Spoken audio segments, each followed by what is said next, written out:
Tenía 24 años cuando todo sucedió. Regresé al pueblo por un asunto familiar, la muerte de un tío que apenas recordaba.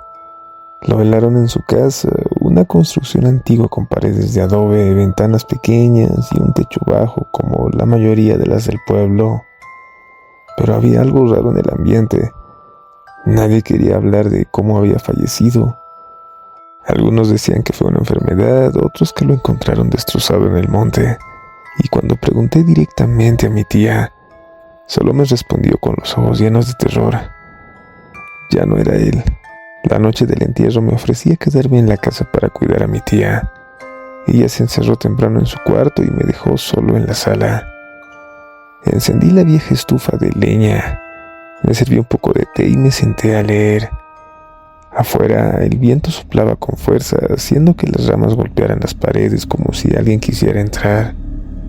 Me levanté para cerrar una ventana y fue entonces cuando vi algo.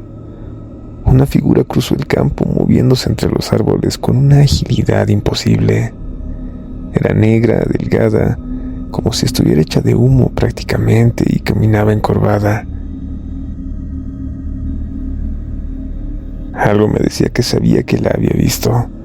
Me aparté de la ventana rápidamente y cerré las cortinas. A la media hora los perros del vecino empezaron a aullar, todos a la vez. No ladraban. Aullaban como si supieran que la muerte estaba cerca. El aire se volvió más pesado, como si la misma casa se estuviera hundiendo en la tierra. Fui a despertar a mi tía, pero cuando llegué a su cuarto, la encontré de rodillas rezando frente a un pequeño altar lleno de veladoras. «Está aquí», dijo sin mirarme. Él volvió: «No lo dejes entrar. Pase lo que pase, no le abras la puerta». No entendía a qué se refería hasta que escuché los pasos, primero suaves, luego más marcados, como si una bestia pesada caminara sobre el corredor de tierra. Se detuvieron frente a la puerta, golpearon 1, 2, 3 veces, y luego una voz que nunca podré olvidar: «Soy yo, sobrino. Ábreme, hace frío aquí». Era la voz de mi tío, su tono exacto, sus palabras. Pero él ya estaba bajo tierra. Lo habíamos enterrado esa misma tarde. Mi cuerpo se paralizó, no podía moverme. Mi tía comenzó a llorar, repitiendo un rezo que nunca había escuchado antes. Las velas parpadeaban violentamente y entonces un alarido desgarrador se escuchó desde el otro lado de la puerta. No era humano, era algo mezclado, como si una bestia hablara con una lengua de hombre. La puerta se estremeció como si algo la embistiera. Me tapé los oídos, me arrodillé junto a mi tía y rezamos. Rezamos por varios minutos. Todo se detuvo. El silencio volvió de golpe y el aire volvió a moverse. Pero esa noche no fue el final. Al amanecer encontramos marcas de garras en la madera y un símbolo tallado en la tierra con ceniza, un círculo con un triángulo en el centro rodeado de pequeños huesos de aves. Ahí fue que supe sobre el pacto con los nahuales, que no se rompe con la muerte, que algunos regresan y que no vienen solos. Pasaron los días, pero algo dentro de mí se había quebrado. Empecé a tener sueños extraños, siempre iguales. Yo corriendo por el bosque sin saber si era el cazador o la presa. Sentía mi cuerpo más ligero, mis sentidos más despiertos. Olía el miedo en el aire. Escuchaba los pasos de criaturas invisibles moviéndose entre los árboles. Un día, mientras caminaba por un sendero viejo que mi abuelo usaba para recolectar leña, encontré un altar cubierto de ramas secas, colgado con huesos y tiras de tela negra. En el centro había un retrato de mi tío, pero no era una foto común. Era como una pintura hecha con sangre y tierra. Al lado una nota escrita a mano: «El linaje no se quiebra, se transforma. El elegido debe aceptar o huir hasta ser casado». Volví al pueblo perturbado, me sentía observado, y entonces lo confirmé. Don Eliseo, el curandero del pueblo, me esperaba en la entrada de la casa. No había envejecido ni un día desde la última vez que lo vi hace más de 15 años. Me invitó a caminar con él al bosque, como si supiera que yo necesitaba ya respuestas. Tu tío no está enfermo, me dijo.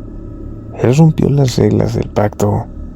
Quiso liberar su alma antes de tiempo, sin pagar el precio, y eso fue lo que lo desfiguró, lo que lo condenó. ¿Qué pacto?, pregunté sintiendo el aire más frío. Con los antiguos, con los que custodian los caminos del sueño y la carne. Los nahuales no son solo brujos que cambian de forma.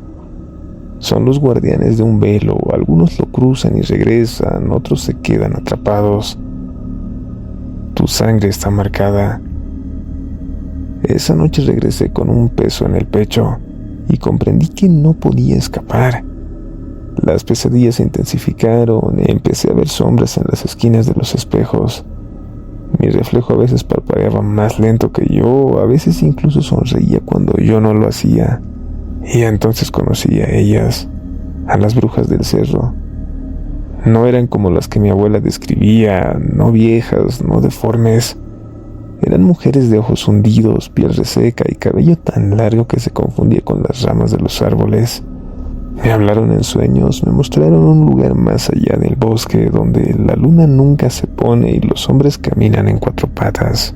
Me dijeron que debía continuar, que si no aceptaba el cambio otro lo haría en mi lugar, alguien más cercano, alguien que amaba. Y ahí supe que debía tomar una decisión. Me desperté con la garganta seca y las manos temblorosas. Afuera el cielo tenía un tono gris enfermizo, como si el sol estuviera siendo devorado por nubes. Caminé por la casa buscando algo que me hiciera sentir en control. Una taza de café, un libro. Esa misma tarde don Eliseo volvió.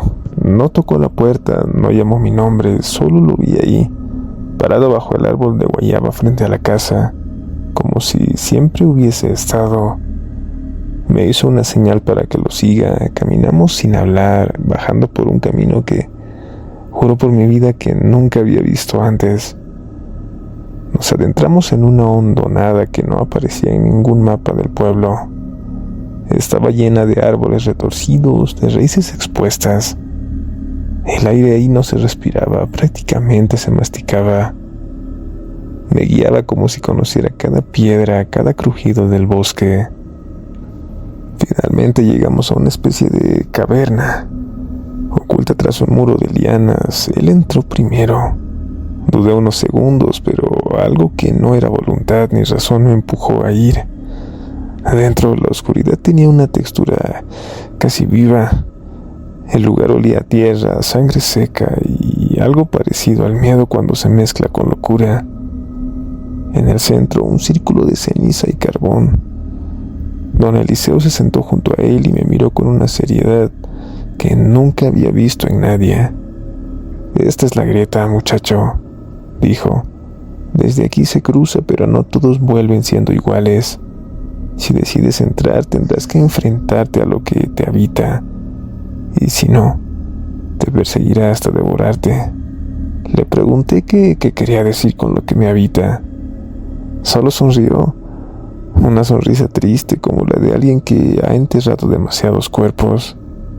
Lo sabrás cuando lo veas. Y entonces, sin más palabras, encendió una fogata en el centro del círculo. Las llamas no eran rojas ni naranjas, eran negras. Se alzaron sin hacer ruido, sin calor. Don Eliseo me ofreció una bebida en una vasija de barro, muy espesa y amarga, como la savia de un árbol enfermo. La bebí, y ahí comenzó todo. Fui lanzado hacia adentro, no caminé, no caí. Fui absorbido. Me encontré en el bosque, pero no era el mismo. El cielo estaba repleto de lunas fracturadas, los árboles sangraban savia oscura y los animales me miraban con rostros humanos. Todo era distorsionado, una pesadilla con la lógica de un sueño febril. Y ahí estaba él, mi tío, lo que quedaba de él. Tenía el cuerpo cubierto de piel de lobo, pero su rostro era el suyo. Había tristeza en sus ojos, una súplica silenciosa. Él se arrodilló a mí, Me habló en un idioma que no conocía, pero que entendí con cada célula de mi cuerpo. Me ofrecí por el linaje, fallé. Ahora te toca decidir. Detrás de él, las brujas, 12, formando un círculo como las agujas de un reloj profano. Sus ojos eran espejos y en ellos vi todo. Mi nacimiento, mi infancia, mi muerte futura si decidía huir. Y la otra opción, fundirme con la oscuridad, aceptar el cambio y transformarme en aquello que siempre me negué a ser, un nahual. Uno real, no de los cuentos, no de los mitos, sino de los que cruzan los planos, que viven entre el humo de los cerros, en los gritos de los perros a medianoche. Tenía que elegir y elegí. Pero eso se los contaré en otra oportunidad, porque una vez que sabes lo que hay más allá del umbral, ya no puedes simplemente narrarlo. Tienes que vivirlo para entenderlo. Y tú, que estás escuchando esto, ¿te has preguntado por qué a veces al mirarte al espejo tu reflejo tarda en moverse? ¿O por qué los perros ladran sin razón? ¿Por qué hay noches donde el viento no sopla pero las ramas sí se agitan? Tal vez alguien o algo ya ha cruzado.